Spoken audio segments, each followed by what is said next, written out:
이름으로 사랑합니다. 주의 이름으로 축복합니다. 인사하겠습니다. 우리 유치부실에 있는 우리 엄마들도 주의 사랑을 전합니다. 오늘 우리에게 주시는 하나님 말씀 나누죠. 빌립보서 2장 25절 이하의 말씀입니다. 빌립보서 2장 25절에서 30절까지 말씀, 신약성경 320면에 기록되어져 있습니다. 빌립보서 2장 25절부터 30절 우리 찾으셨으면 자리에서 일어나셔서 하나님 말씀 한 절씩 교독하여 선포하겠습니다. 제가 먼저 선포합니다. 그러나 에바브로디도를 너희에게 보내는 것이 필요한 줄로 생각하노니 그는 나의 형제요 함께 수고하고 함께 군사된 자요 너희 사자로 내가 쓸 것을 돕는 자라. 그가 너희 무리를 간절히 사모하고 자기가 병든 것을 너희가 들은 줄을 알고 심히 근심한지라. 그가 병들어 죽게 되었으나 하나님이 그를 긍휼히 여기셨고 그뿐 아니라 또 나를 긍휼히 여기사 내 근심 위에 근심을 면하게 하셨느니라. 그러므로 내가 더욱 급히 그를 보낸 것은 너희로 그를 다시 보고 기뻐하게 하며 내 근심도 덜려 함이니라. 이러므로 너희가 주 안에서 모든 기쁨으로 그를 영접하고 또 이와 같은 자들을 존귀히 여기라. 그가 그리스도의 일을 위하여 죽기에 이르러도 자기 목숨을 돌보지 아니한 것은 나를 섬기는 너희의 일에 부족함을 채우려 함이니라. 아멘. 오늘은 이러한 섬김이가 되자라는 주제로 하나님 말씀 나누겠습니다. 벌써 11월 셋째 주일입니다. 저희 교회는 12월 달에 내년도 우리 교회 조직들이 재편성되기 때문에 지금 이때는 한 해를 돌아보며 또 새해를 준비해야 되는 그런 시점에 와 있습니다. 뭔가 끝이 있다라고 하는 것은 또 다른 뭔가 이제 시작을 알리는 것이죠. 그 마무리를 또 잘 해야 뭐든지 끝이 좋아야 또 새로운 또 시작도 우리가 바라볼 수 있습니다. 그래서 11월은 한 해를 돌아보며 하나님 앞에 우리가 감사해야 될 것들, 우리가 진심으로 또 감사하는 시간들을 우리가 가질 뿐만 아니라 새로운 도약을 위해서 우리 자신들을 다시금 재점검하고 또 한 해를 또 돌아보고 또 하나님 앞에서 성찰하는 그런 시간들을 우리가 가져야만 합니다. 오늘날 이 사회에 필요한 사람들이 있습니다.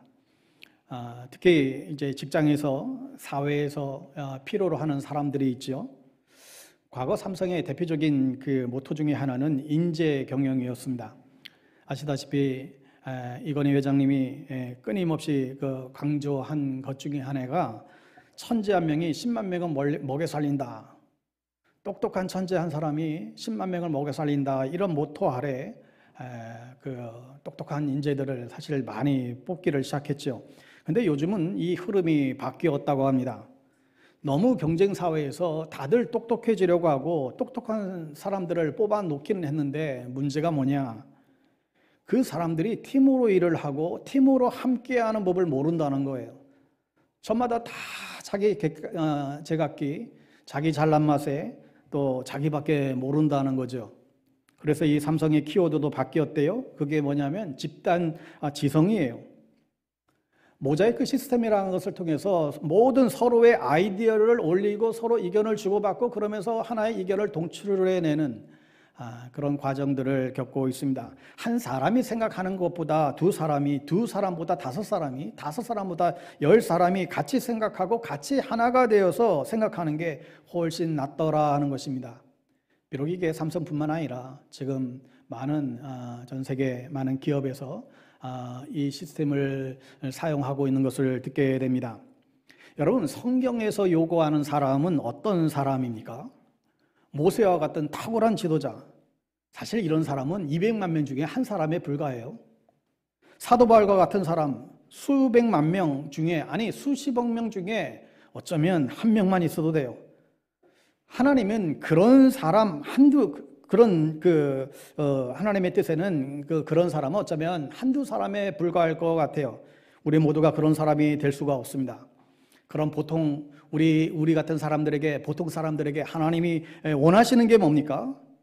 힘써서 하나가 되라는 거예요. 서로 협력하라는 거죠. 교회는 어떤 곳이 되어야 됩니까? 하나가 되어서 이 사회를 책임지는 곳이 교회가 되어야 됩니다. 그런데 오늘날 교회는 어떤가요? 오늘날 많은 교회들은 사실 우리가 그동안에 우리 스스로를 지금 반성하는 거지만 다 자기 개교회주의에 다 빠져 있습니다. 자기 교회만 크면 되고, 자기 교회만 멋있는 건물 짓고, 자기 교회만 편안하고, 자기 교회만 문제만 없으면 된다는 식이죠. 자기들끼리만 만족하면 그걸로 좋게요. 사회적인 책임이 없습니다. 이 사회가 어떻게 돌아가든지, 이 사회의 정말 약자들은 어떻게 지금 살아가고 있는지 아무런 관심을 기울이지 않습니다. 하나님의 문화 명령이 있습니다. 창세기 1장에 나타난 하나님의 문화 명령이 무엇이죠? 생육하고 번성하고 땅에 충만하라, 그리고 다스려라 말씀했죠. 이 세상을 다스릴 명령을 우리 가운데 하셨죠. 그 다스리라는 뜻이 뭐예요? 책임지라는 거예요. 히브리인들에게 가장 큰 욕이 있다는데 그들에게 가장 큰 욕은 무책임한 사람이란 거래요. 저 무책임한 사람, 이게 그들에게 심한 욕이래요. 그래서 성경에 보면 형이 형수를 놔두고 먼저 죽게 되면 어떻게 합니까? 그 형수를 그 동생이 아내로 삼습니다. 왜냐고요? 여자는 그 당시에 너무나 약자이기 때문에 스스로 살아갈 수 없기 때문에 그 여자를 책임지라는 거예요. 그래서 이 히브리인들 그 의식 속에는 이 책임을 진다는 의식이 매우 강하게 자리 잡혀 있는 것을 볼 수 있습니다. 우리도 기억할 것은 하나님은 어떤 사람을 원하시는가? 이 책임지는 사람이에요. 교회를 책임지는 사람, 가정을 책임지는 사람, 이 사회와 이 시대를 책임지는 사람이 반드시 필요하다는 것이죠. 그런 의미에서 보면 교회처럼 허술한 곳이 없지 않나 하는 생각을 하게 됩니다. 교회처럼 허술한 곳이 없을까? 여러분, 교회는 가입과 탈퇴가 자유롭습니다. 어떠한 강제성이 없어요. 어느 누구든지 오세요. 다 받아들일 수 있습니다. 그리고 떠나는 것도 자기 마음입니다. 어떠한 직무가 주어졌어도 자기 마음이 좀 바뀌어서 안 하면 그만이에요. 뭐예요? 아무런 법적 책임이 주어지지 않아요. 회사 같으면 성과 보고 그냥 자르면 되잖아요. 교회는 그런 곳이 아닙니다. 그런가 하면 어떤 대가를 바라고 행동하지도 않습니다. 교회는 자발적인 헌신 공동체에 있기 때문에 자원자들에 의해서 원칙적으로 이렇게 돌아갑니다. 물론 조직도 세우고 일에 따른 어떤 직분도 때로는 주어집니다. 그러나 이 직분도 맡은 자들에게 구할 것은 충성이지만 강제력은 없습니다. 그래서 교회는 철저히 은혜의 공동체입니다. 하나님의 놀라운 은혜를 경험한 사람들이 그 은혜에 부응하기 위하여 하나님의 원하시는 뜻에 순종하며 나가는 것이죠. 하여 우리 예수 믿는 사람들에게 있어서 가장 큰 축복이 무엇일까요? 하나님께 쓰임받는 인생이 되는 데에 있습니다. 더 쉽게 표현하면 책임지는 사람이 되는 거예요. 한 영혼을 책임지고, 한 가정을 책임지고, 한 교회를 책임지고, 다른 사람들의 인생까지, 이 사회와 이 민족의 아픔까지 책임지는 사람, 그 사람이 되는 것이 하나님 앞에서는 가장 복된 사람입니다. 오늘 본문에 하나님께 놀랍게 쓰임받은 에바브로디도라고 하는 한 사람을 오늘 함께 나누고자 합니다. 이 에바브로디도, 여러분 잘 익숙하지 않은 인물이죠. 그런데 그 이름의 뜻은 아주 젠틀하다, 멋지다라는 뜻이 있습니다. 근데 그 이름도 잘 지어야 되는데 참 이 사람은 이 이름에 맞게 그렇게 칭찬받는 삶을 살았습니다. 여러분, 저마다 사람들이 지지하는 정당이 있고 또 자기가 또 응원 보내는 대통령도 있고 다 그렇죠. 여러분, 그런데 정말 마음에 드십니까? 그게 어느 정당이든 어느 대통령이든 간에 여러분 마음에 정말 다 드셨습니까? 정말 내 마음에 드는 사람이 그런 또 정치인들이 되곤 했습니까? 야, 정말 저분은 정말 대통령감이야. 저분은 국회의원감이야. 여러분, 이런 분들이 얼마나 있으셨나요? 제 소견이 좁아서인지 모르겠지만 그렇게 마음에 들어오는 사람들은 참 쉽지는 않은 것 같습니다. 한국도 그렇고 미국도 그렇고 어쩌면 전 세계 정상들을 보면서도 야, 저분이야말로 대통령감이다, 여러분 이렇게 자부할 수 있는 사람들이 얼마나 되는지 모르겠어요. 여러분, 교회도 매한가지입니다. 사람들은 많이 있을 수 있지만 일꾼들은 여전히 적습니다. 일꾼들은 있는데 정말로 충성되고 정말로 신뢰할 만한 사람들이 그렇게 많지 않다는 생각을 하게 됩니다. 요즘에는 좀 상황이 좀 달라졌지만 여러분 얼마 전까지만 해도 예전에도 교회마다 주로 제일 그 섬기는 사람들을 모집할 때 제일 부족한 곳이 교회학교 교사였습니다. 교사들이 늘 부족하고 잘 봉사하려고 하지 않습니다. 애들 가르치는 것 잘 티나지도 않고 그 코올리게 애들 섬기다 보니까 내가 수고하는 것 아무도 뭐 알아주는 사람도 없고 그러니 늘 교회마다 교사가 부족하곤 했죠. 반면에 제일 인기 좋은 데가 어디입니까? 성가대입니다. 성가대는 제일 인기가 많습니다. 전 성도들이 다 우리 지금 성가대 우리를 지금 운영 안 하지만 성가대 다 바라보잖아요. 아무나 들어가지도 못해요. 성가대는. 어떤 사람은 교회에 실망해서 깊이 뿌리를 내리지 못하고 이곳저곳 다니는 사람들도 있는데 여러분 우리가 다른 사람들의 그 어떤 모습을 말하기 전에 내가 먼저 좋은 성도, 내가 먼저 좋은 일꾼이 되면 되겠구나 이런 생각을 여러분 그렇게 다져보시기를 바랍니다. 오늘 말씀을 들으면서 나도 이런 성기미가 되었으면 좋겠다 이런 마음으로 주의 말씀을 잘 받으시고 하나님 앞에 아름답고 귀하게 쓰임받는 여러분 인생 되기를 바랍니다. 여러분 예수 믿고 변화받았지만 옛날 버릇 버리지 못하고 그대로 살아가다 보니까 때로는 세상 사람들에게 손가락질 받을 때도 있습니다. 우리는 빛 가운데서 살라고 말씀만 들을 뿐만 아니라 우리는 빛으로 살아야 됩니다. 우리가 소금과 빛이니까 빛이 된 사람은 가는 곳곳마다 그 장소는 환해집니다. 내가 빛이 되면 어둠은 자연스럽게 없어지기 마련이죠. 그래서 어떤 곳이든지 마음에 안 들고 여기는 왜 이래? 이런 단식이 나온다면 그만큼 내가 그곳에서 내가 빛이 아님을 반증해 주는 것입니다. 여러분이 가는 곳곳마다 직장이든 학교든 거기가 환하게 밝아지는 은혜가 있게 되기를 바랍니다. 화려한 말은 많은데 행위는 없고 약속은 많은데 실천이 부족할 때가 많습니다. 특히 예수 믿는 사람들에게 있어서는 경건의 모양은 있지만 경건의 능력은 없을 수 있습니다. 저 같은 사람도 마찬가지죠. 경건의 모양은 얼마든지 낼 수 있습니다. 근데 경건의 능력을 가지고 있느냐 이게 문제죠. 목회자들이 입는 이 셔츠가 있습니다. 로망 칼라 셔츠가 있습니다. 그 셔츠를 입고 다니면 다 목회자인 줄 압니다. 여러분 그러나 겉모습은 얼마든지 포장할 수 있습니다. 오히려 내 속이 시커물수록 겉은 더 화려하게 더 아름답게 포장해 갈 수 있습니다. 저도 기도할 때 종종 이 기도를 드리곤 합니다. 하나님 제가 경건의 모양이 아니라 경건의 능력을 하나님 저에게 허락해 주십시오. 왜냐하면 제 스스로가 제 안에 얼마나 허물이 많고 위선이 많은지 알기 때문이죠. 사실 소금은 소리 없이 맛을 내고 빛은 소리 없이 빛을 밝힙니다.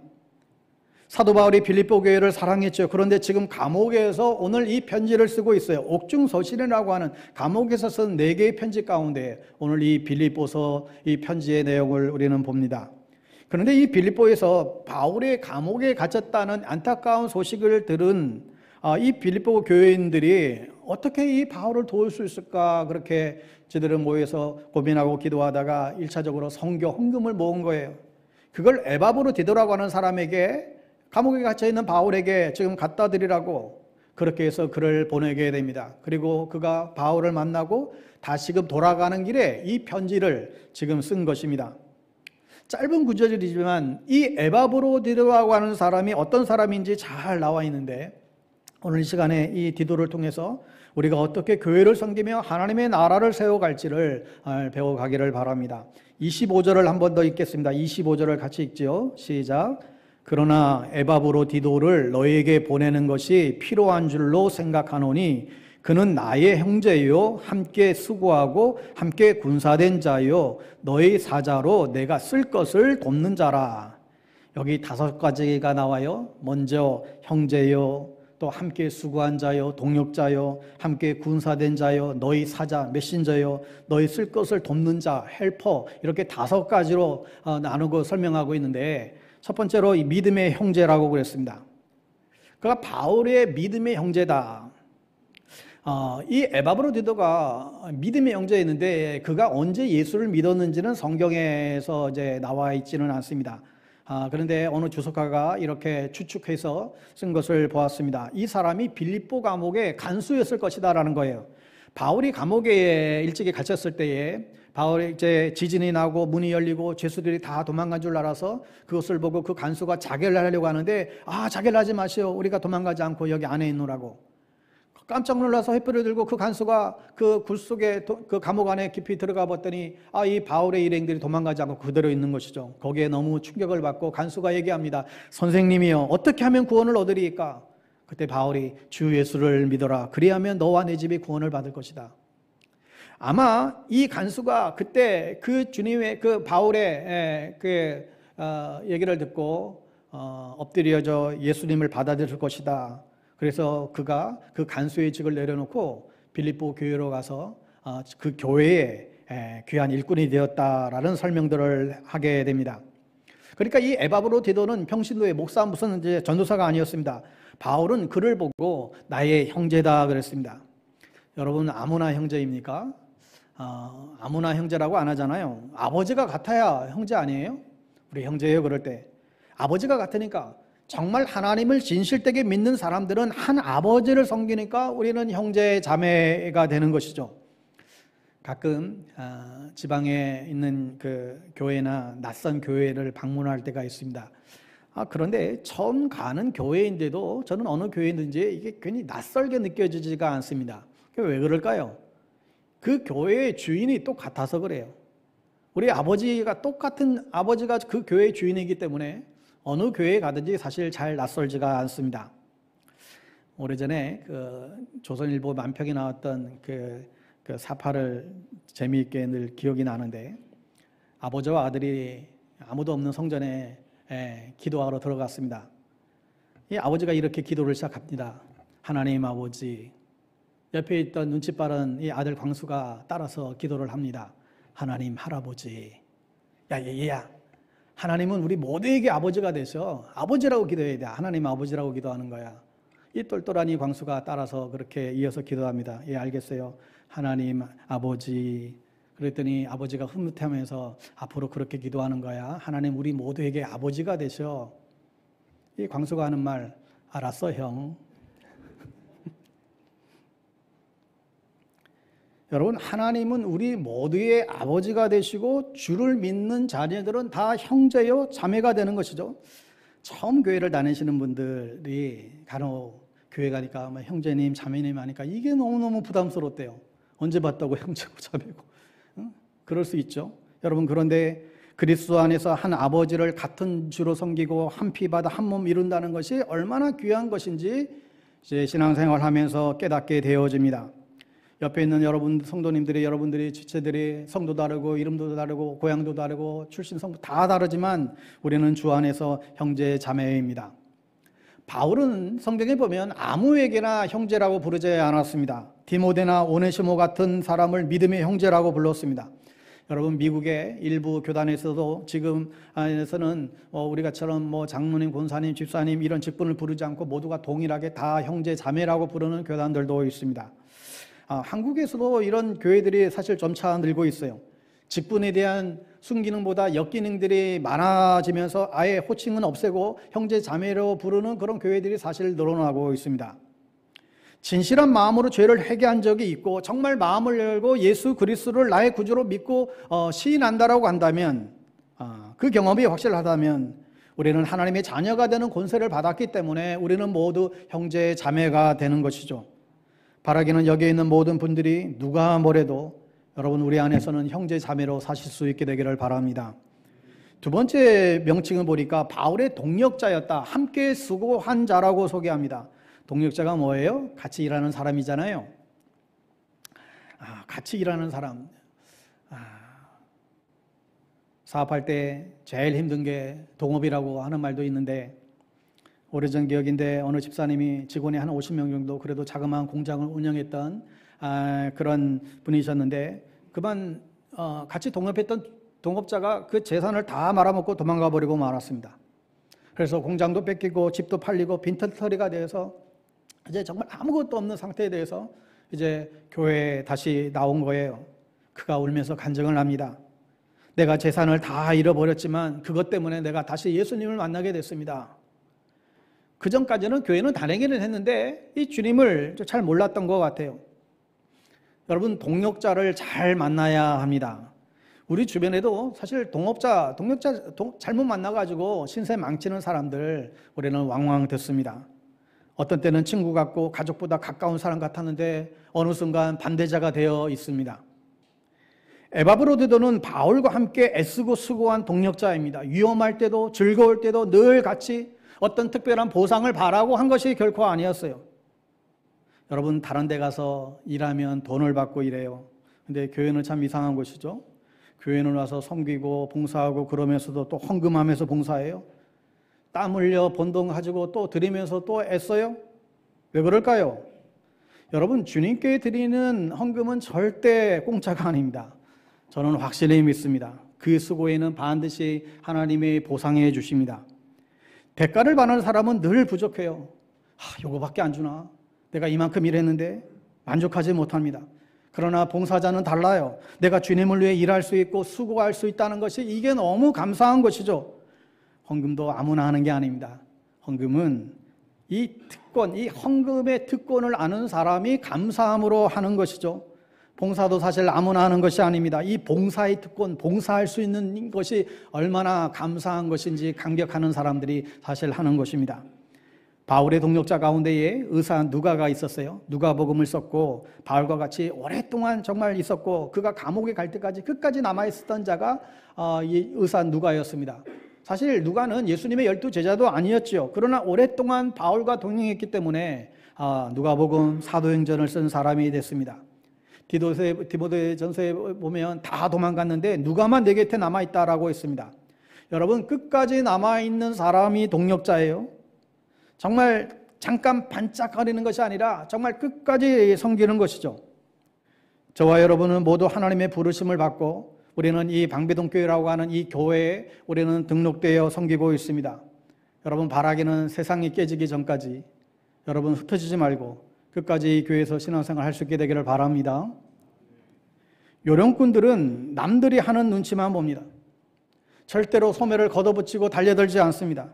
그러나 신실한 일꾼들은 누가 보든 안 보든 그냥 조용하게 꾸준하게 누구 탓하지 않고 정직하게 행합니다. 여러분, 바둑을 둘 때, 장기를 둘 때 누가 가장 잘 둡니까? 훈수 두는 사람이죠. 옆에서 구경하는 사람이에요. 거기 두면 안 돼. 또 거기 뒀냐고.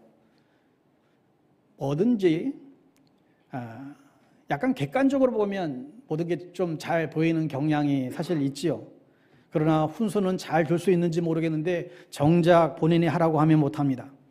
그래서 늘 그냥 남들이 할 때에는 자기는 안 하면서도 평가는 할 수 있어요. 여러분, 그러나 교회 안에서는 훈수 두는 사람이 아니라 정말 도움이 되는 동역자들이 많아지게 되기를 바랍니다.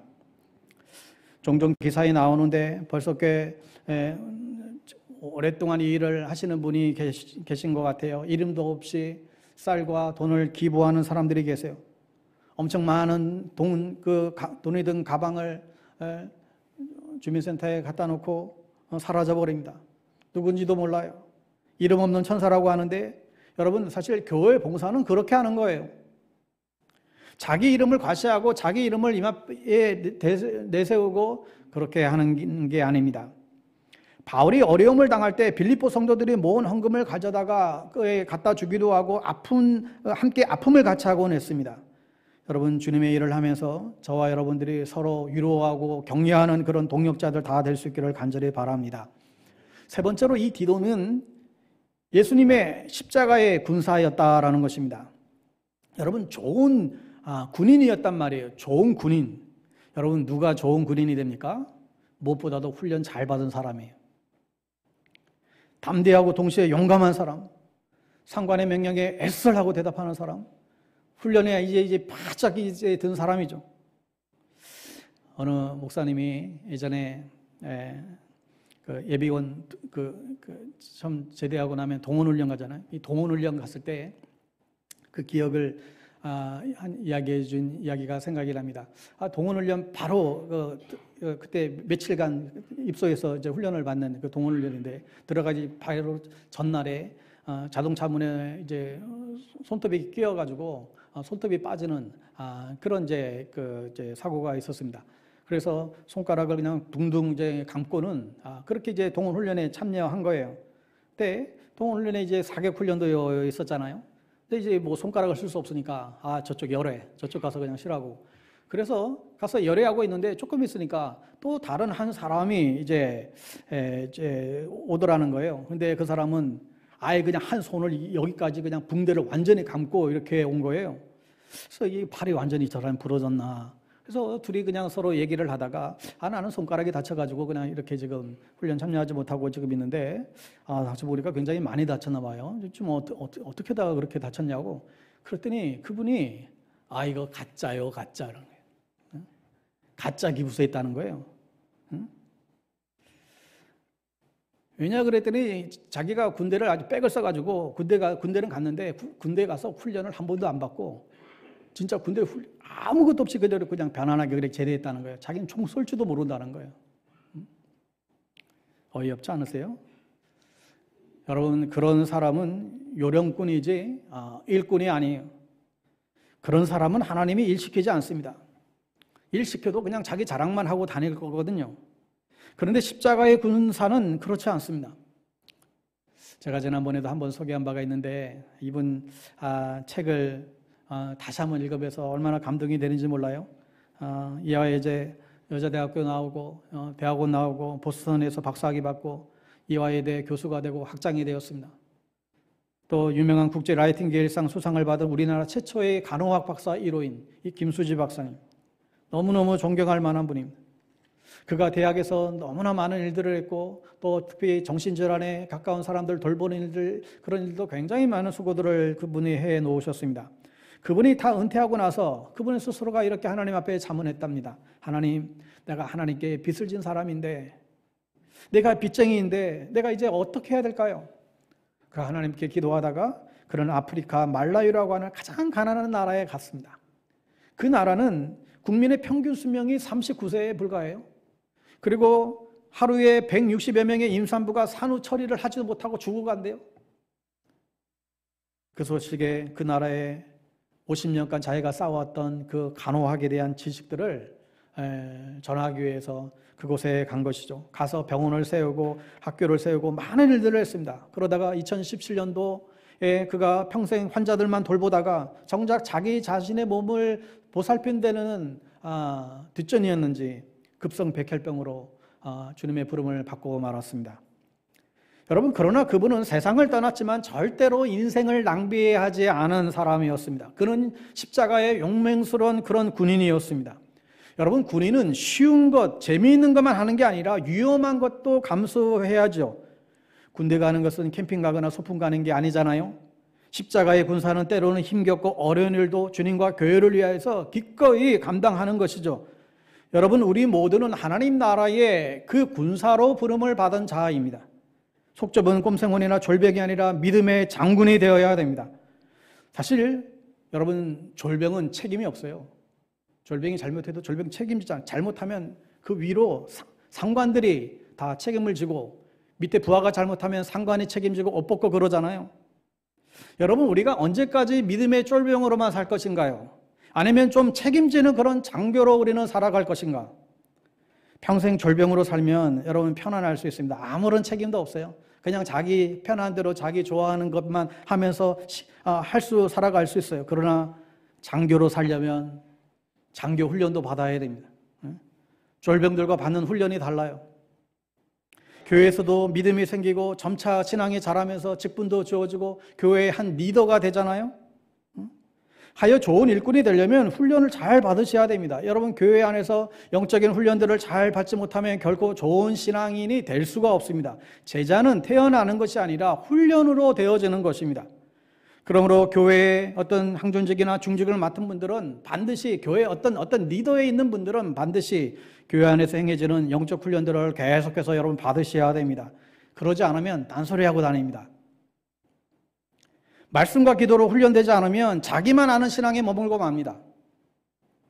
목회자도 무시하고 자기 말이 최고이고 자기 의견이 최고인 줄 압니다. 우리가 비뚤어진 마음을 가지면 어떻게 될까요? 비뚤어진 마음을 가지고 교회를 섬기게 되면 어떻게 될까요? 우리는 비뚤어진 마음을 가지고 교회를 섬기게 되면 열심은 내면 낼수록 방해가 돼요. 비뚤어진 마음을 가진 사람이 또 소신 있게 일하면 어떻게 될까요? 열심히 할수록 많은 사람들에게 아픔을 주죠. 그리고 악취를 풍깁니다. 열심을 낼수록 다른 사람의 눈살을 찌푸리게 하고 힘들게 하죠.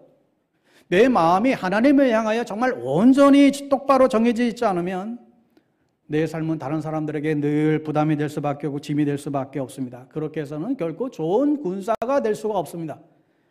오늘 에바브로디도는 십자가의 군사였어요. 저와 여러분들도 졸병이 아니라 정말 믿음의 군사들로 세워질 수 있게 되기를 바랍니다. 네 번째, 그는 복음의 전달자였다 그랬어요. 전달자. 이 메신저라는 말은 이 헬라어의 이 사도라고 하는 말, 이 아포스톨로스, 이 사도, 이게 같은 얘기예요. 보냄받은 자라는 거예요. 우리가 나라에 대사를 보내잖아요. 엠버서더 대사를 보내잖아요. 이 대사와 같은 말입니다. 여러분, 예수 그리스도를 믿는 사람들은 십자가의 대사입니다. 하나님 나라의 대사라는 거예요.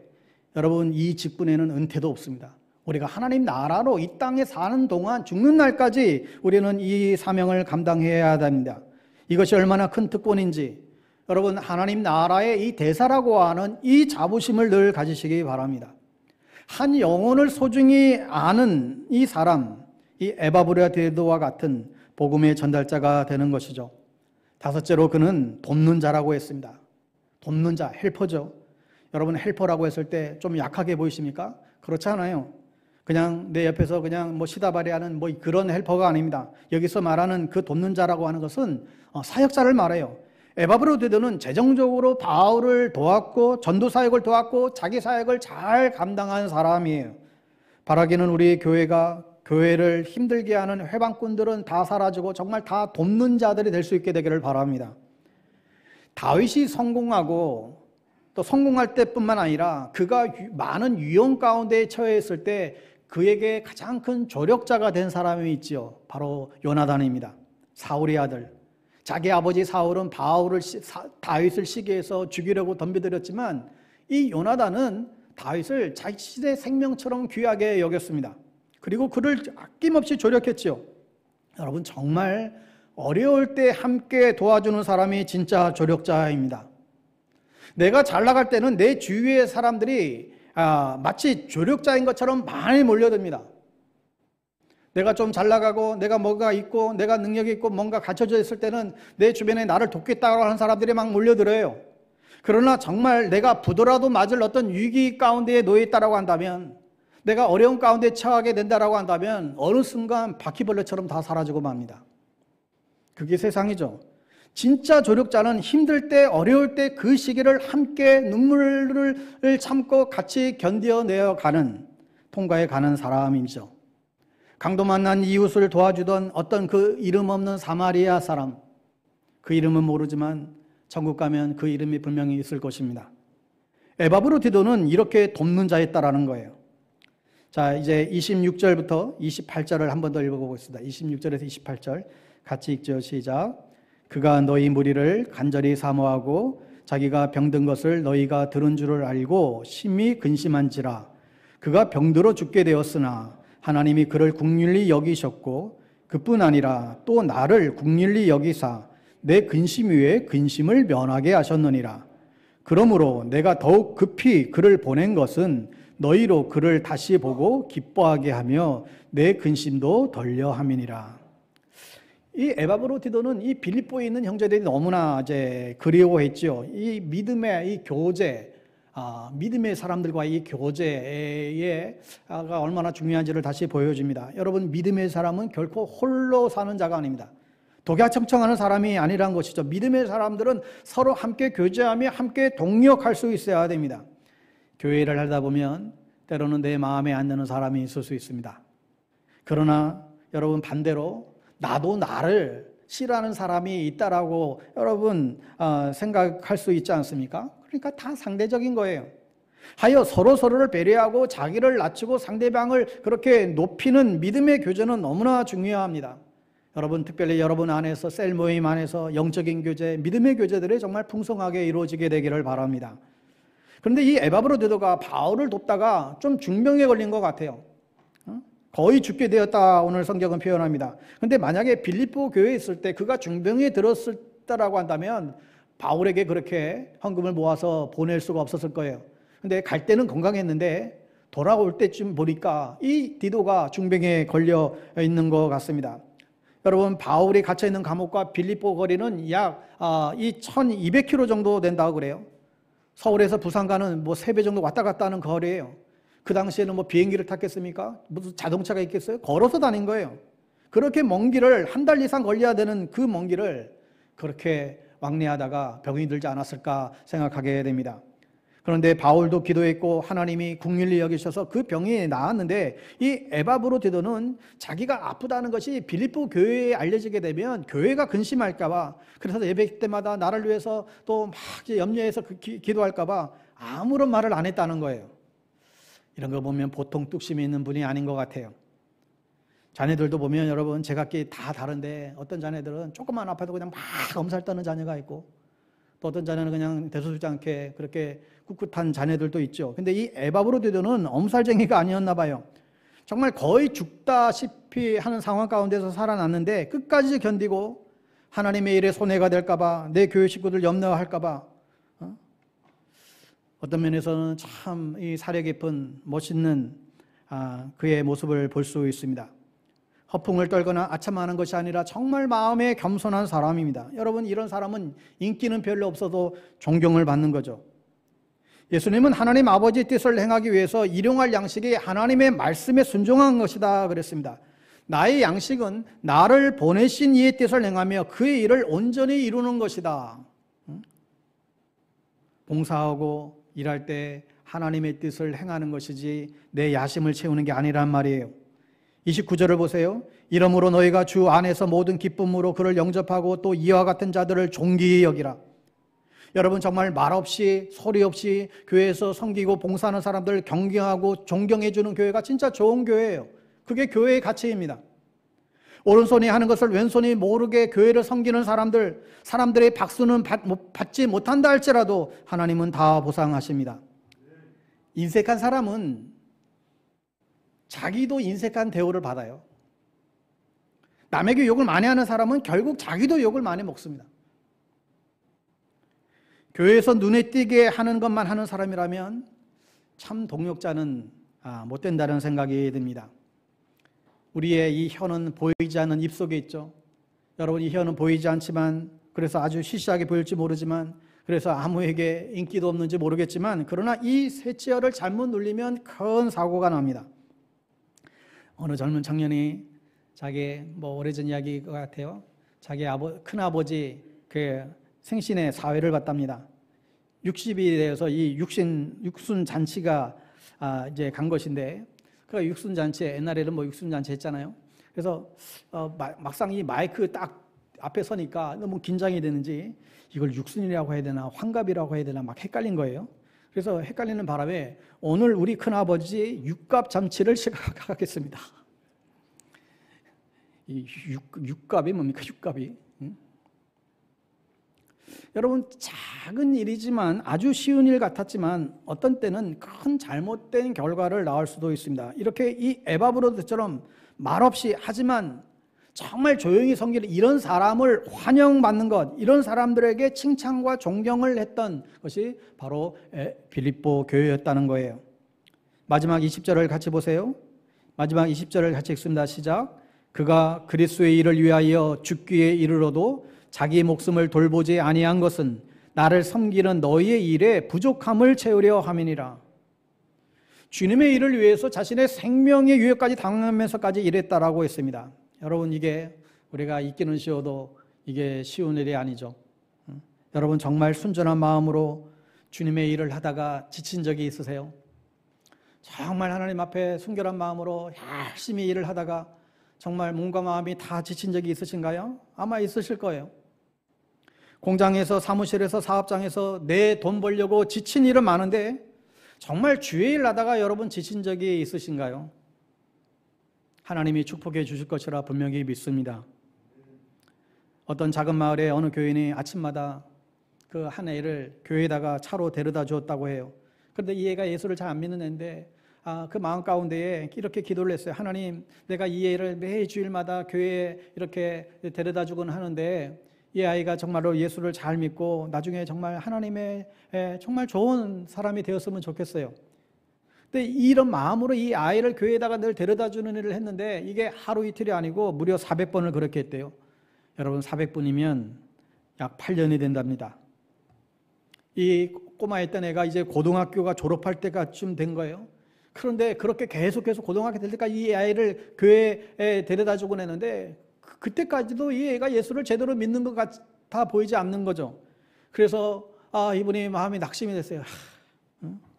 내가 오늘만 데려다 주고 그만해야 되겠다. 이제 정말 지쳤다. 이렇게 마음을 먹었대요. 그런데 그 400번째 되는 그 주일에 그 아이를 학생을 교회에 데려다 줬는데 그 주일에 그날 그 아이가 회심하고 하나님 앞에 온전히 돌아서게 됐다는 거예요. 만약에 그동안에 399번까지만 아이를 데려다 주고 도저히 열매도 없으니 뭐 해봤다 아무런 헛쓰거니 내가 이제 더 이상 하지 말자, 쓸데없는 짓이지, 그만뒀으면 그 아이는 예수를 안 믿었을지도 모를 일이죠. 여러분, 그러니 우리는 잘 몰라요. 언제 믿을지, 우리가 한 자그마한 섬김이 이게 어떠한 영향력을 나타낼지 아무것도 아닌 것 같은데, 열매도 없는 것 같은데, 어쩌면 깨진 독에 물 붓는 것 같은데 아무런 그런 효과가 없는 것 같은데, 여러분, 하나님의 일을 하다가 정말 그렇게 하다가 지쳐본 적이 있으세요? 그게 복인 줄 아시기를 바랍니다. 아무것도 안 하고 예배만 드리는 게 편한 것 같지만 편한 게 아니에요. 주의 일을 열심히 할 때 진짜 기쁨이 있죠. 피곤해도 피곤을 느껴지지 않는 거예요. 지난 금요기도 때도 말씀 나눴지만 저도 어떤 때는 굉장히 피곤할 때가 있어요. 이 사람 저 사람 상담하다가 진이 다 빠질 때가 있습니다. 여러 가지 준비하다가 애를 다 쏟고 하루 24시간 모자라게 지낼 때가 때로는 있어요. 근데 그런 날일수록 늦게 잠자리 들 때 이런 생각이 들어요. 오늘도 하나님이 나 같은 자를 써주셨네. 그 써주심에 대한 그 기쁨이 내 안에서 올라오게 됩니다. 여러분, 이것은 일하는 자만 느낄 수 있는 기쁨이에요. 자기가 잘난 게 조금 있으면 과장하고 남이 성공을 비하하는 것이 오늘 현실이죠. 남이 좀 아프면 그것 가지고 그러냐고, 그냥 정작 자기가 아프면 죽겠노라고 그렇게 애를 쓰고 내로남불, 내가 하면 노매 쓰고 남이 하면 불륜이고, 이게 얼마나 이 어불성설인 말입니까? 여러분, 우리의 신앙이 맑고 밝을 때만이 아니라 환란의 바람이 불 때도 변함이 없어야 됩니다. 어느 책에 이런 이야기가 있었어요. 어느 아버지가 도끼 일을 하다가 이 도끼 자루가 꺾어져 버린 거예요. 그래서 이 아들이 옆에서 보다가 아버지 도끼 자루 부러졌어요. 다시 만들면 되지 뭐. 그러면서 밖으로 이 도끼 자루를 만들러 나갑니다. 이 아이가 따라 나서요. 바로 뒤에 산이 있어서 그 도끼 자루를 만들어 가는데 많은 나무들이 가득 차 있습니다. 그런데도 아버지 여기 나무들이 많이 있는데요. 근데 이 아버지는 무시하고 계속 그거 상관하지 말고 따라오라고. 어느 정도 중간 정도 올라갔더니 거기에는 정말 좋은 나무들이 많이 있었습니다. 아버지 여기 나무들이 많은데요. 그냥 따라와. 이 아버지가 굳이 그 산꼭대기 정상까지 올라가서 나무를 하나 마련하고 내려옵니다. 이 아들이 묻습니다. 아니 아버지 왜 그렇게 힘들게 올라가서 굳이 저기 올라가서 나무를 가지고 오냐고. 저 밑에 있는 물가에 있는 나무들은 물렁물렁해서 금방 부러질 거야. 저 산꼭대기에 있는 저 나무가 정말 온갖 비바람 다 맞은 나무가 튼튼하다고. 여러분, 우리가 곱게만 자라면 약하잖아요. 여러분, 예수 믿다가 너무 힘들으셨어요 혹시? 예수 믿는 게 왜 이렇게 힘들지? 교회를 하는 게 왜 이렇게 힘들지? 혹시 그런 마음이 있으셨던가요? 그만큼 우리가 강해지고 있는 것입니다. 겉으로는 번쩍번쩍 보이지만 속이 물렁할 수 있어요. 정말 내 삶에 문제가 있고 비즈니스에 문제가 있고 건강에 문제가 있으세요? 지금이야말로 하나님을 정말 의지할 때죠. 뭔가 좀 안 풀리고 답답하십니까? 오늘 성경 말씀대로 아무것도 염려하지 말고 오직 모든 일에 기도와 간구로 너희 구할 것을 감사함으로 하나님께 아뢰라. 그리하면 모든 지각에 뛰어나신 하나님의 평강이 내 마음과 생각을 지켜주실 것이다. 아멘입니까? 요한계시록 2장 10절에도 보면 내가 죽도록 충성하라. 그리하면 내게 생명의 관을 줄 것이다. 예수님은 끝까지 순종하시다가 십자가의 죽음의 자리까지 주님은 순종하셨죠. 그것도 온 세상을 위해서 예수님이 십자가에 죽으셨다. 여러분 여기에 그치지 말고 예수님은 나 한 사람을 구원하시기 위해서 십자가에 달려 죽으셨다. 이 사실을 분명하게 믿어질 때 우리 안에 믿음이 자라게 됩니다. 저도 청년 시절에 하나님이 세상은 사랑하시지만 난 사랑하시지 않는 것 같아. 이런 마음이 한동안 있었어요. 그런데 그 마음이 내가 주님을 만나고 나서 주님이 나를 위하여 십자가에서 저렇게 죽으셨구나. 이 사실이 믿어지면서 너무나 감사하고 기뻐서 엎드려 주님께 내 남은 인생을 드린다고 주님 앞에 고백한 바 있습니다. 계시록 2장에 보면 환난과 궁핍을 겪은 서문화 교회를 향하여 이렇게 말합니다. 너희가 환난을 당하나 내가 죽도록 충성해라. 그리하면 내가 너에게 생명의 면류관을 주겠다. 서문화 교회는 헐벗고 굶주린 교회였지만 하나님의 상급이 많았던 것이죠. 이 이야기를 나누고 말씀을 마치겠습니다. 영국의 한 교회에 있었던 일인데 연말쯤에 한 성도가 목사님을 찾아왔어요. 심각한 얼굴로 찾아와서는 목사님, 우리 교회는 좀 잘못된 것 같아요. 열매도 없는 것 같고 변화의 기미도 전혀 없는 것 같아요. 지난 1년 동안 그렇게 목사님이 했었지만 또 아무런 일도 일어나지 않았습니다. 그러자 이 목사님이 하나님이 아시겠죠. 최선을 다했지만 제가 영향이 부족했던 것 같습니다. 제가 아무래도 이 교회를 떠나야 될 것 같습니다. 그러면서 두 분이 서로 붙잡고 눈물을 글썽거렸다고 합니다.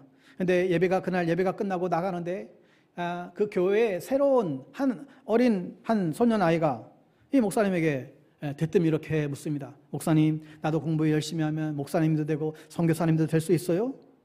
그럼 그렇고 말고 그럼 저에게 기도해 주세요. 그래서 그 아이의 머리에 손을 넣고 기도를 했답니다. 하나님, 이 아이를 축복하셔서 믿음의 사람이 되고 목사가 되고 선교사가 되도록 하나님의 사람이 되게 해달라고 그렇게 기도하고 그 아이는 그렇게 갔대요. 세월이 많이 흐른 후에 평생 아프리카에서 사역하다가 은퇴하신 선교사님이 은퇴해서 이제 돌아오게 됐습니다. 동네 사람들이 그를 너무나 존경해서 다 몰려들어서 그 환영의 그 모임을 갔습니다. 그가 누군가 하면 짐작하는 대로 바로 어릴 적에 선교사가 되고 싶다고 그 목사님에게 기도받았던 그 한 소년입니다. 그 이름은 로버트 마켓이라고 하는 선교사예요. 우리가 이분의 이름을 우리가 잘 익숙하지 않죠. 생소한 사람이지만 그분의 사위의 이름을 대면 우리는 쉽게 이해할 것 같습니다. 그분의 사위의 이름이 바로 리빙스턴 선교사입니다.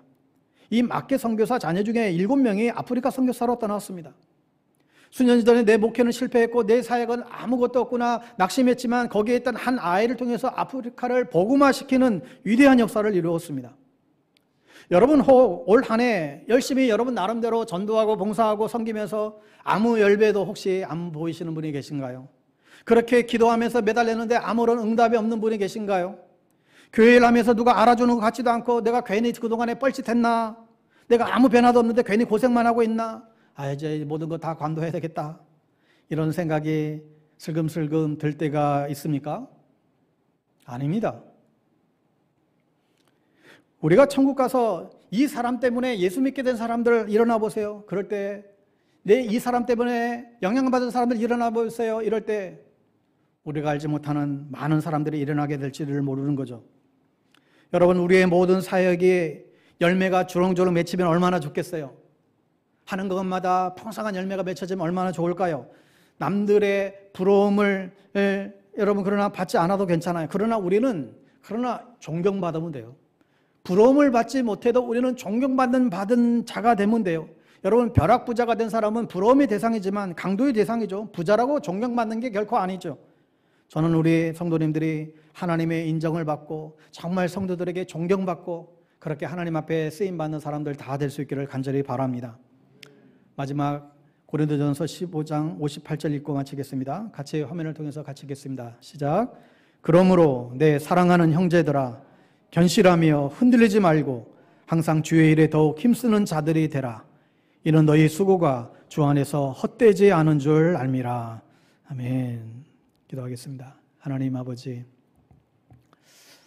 벌써 11월 보내고 또 12월을 연말을 또 준비하는 하나님 이 즈음에 하나님 우리 자신 또 우리 교회 우리의 삶 또 우리의 가정 우리의 직장 하나님, 우리의 삶의 모든 모습들을 우리가 돌아보며 성찰하기를 원합니다.